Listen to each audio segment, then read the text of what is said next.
Selamat pagi, saudara-saudaraku yang dikasihi Tuhan kita Yesus Kristus. Kita bersyukur dan berterima kasih karena Tuhan telah menghantar kita di hari yang ke-10 tahun 2022 ini. Sebelum kita mengawali aktivitas kita, marilah kita terlebih dahulu mempersiapkan hati kita untuk bersekutu dengan Tuhan melalui firman-Nya.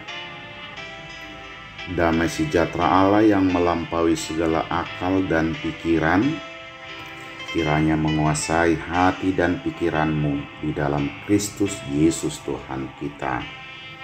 Amin. Firman Tuhan pada hari ini tertulis dalam kitab Sefanya pasal 3 ayat 9.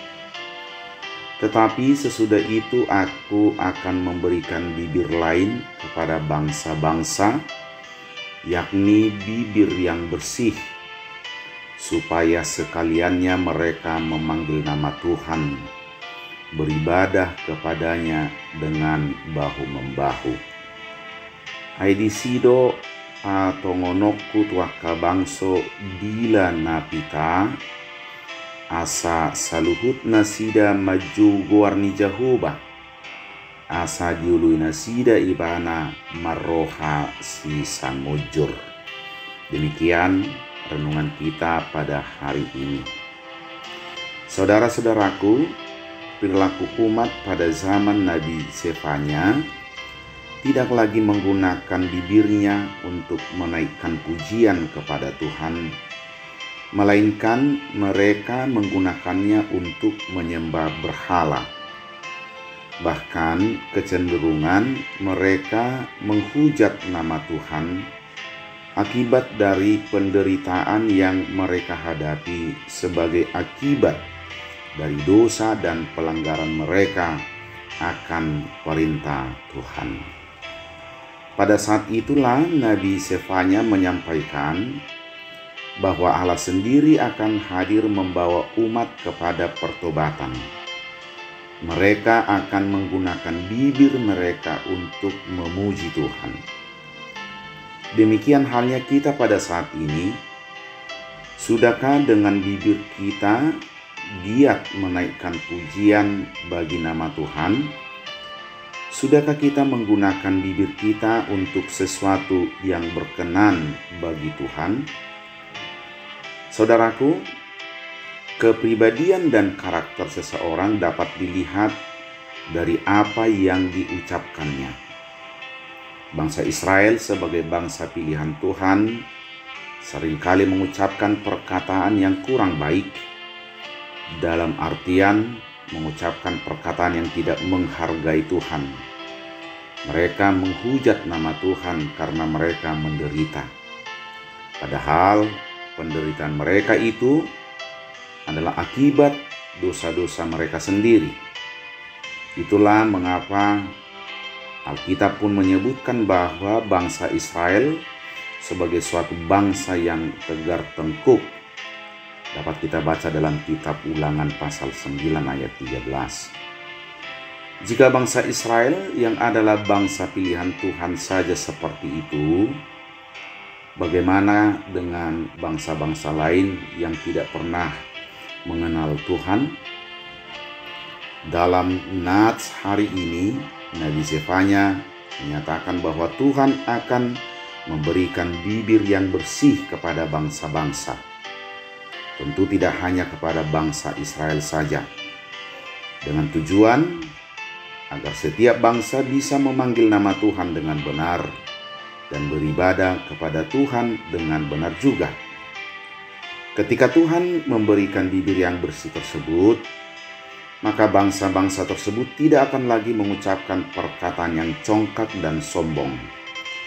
Mereka tidak akan lagi berani meninggikan diri mereka di atas gunung Tuhan yang kudus. Mereka akan meninggalkan segala perbuatan durhaka mereka, sebagaimana kita baca pada ayat 11 setelah nats renungan ini. Bibir yang bersih akan membuat bangsa-bangsa tersebut menjadi bangsa yang rendah hati dan lemah. Lemah di sini tidak berarti negatif, tetapi lemah di sini adalah sangat bergantung kepada Tuhan dalam setiap keadaan dan dalam setiap waktu. Mereka hanya bisa hidup dengan berlindung sepenuhnya kepada Tuhan. Dapat kita baca pada ayat 12 bagian B. Mereka tidak dapat hidup sendiri, tetapi mereka hanya bisa hidup di dalam kasih karunia Tuhan saja. Oleh karena itu, mereka pun tidak akan mampu mengucapkan kata-kata dusta atau kata-kata yang menipu. Mereka tidak akan melakukan kelaliman atau berbicara bohong pada ayat 13. Mereka akan menjadi domba-domba yang menurut kepada gembala mereka. Mereka akan menjadi suatu umat kesayangan Tuhan. Sekarang, apakah kita sudah memiliki bibir yang bersih? Apakah bibir kita lebih banyak mengucapkan dan membahas kata-kata firman Tuhan, atau bahkan lebih banyak membahas kata-kata yang sia-sia? Selama kita percaya kepada Tuhan, maka janjinya untuk memberikan bibir yang bersih kepada kita juga tetap berlaku hingga kini. Kita harus meminta kekuatan kepada Tuhan agar kita bisa dan mampu menggunakan bibir kita menjadi saluran berkat bagi orang lain.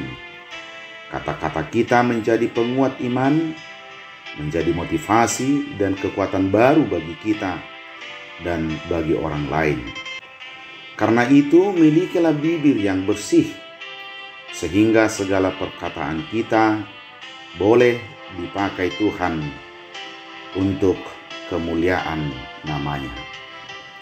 Dengan bibir, marilah kita memotivasi orang lain dengan kata-kata yang baik dan benar, dengan kata-kata yang bukan melemahkan, tapi kata-kata yang menguatkan.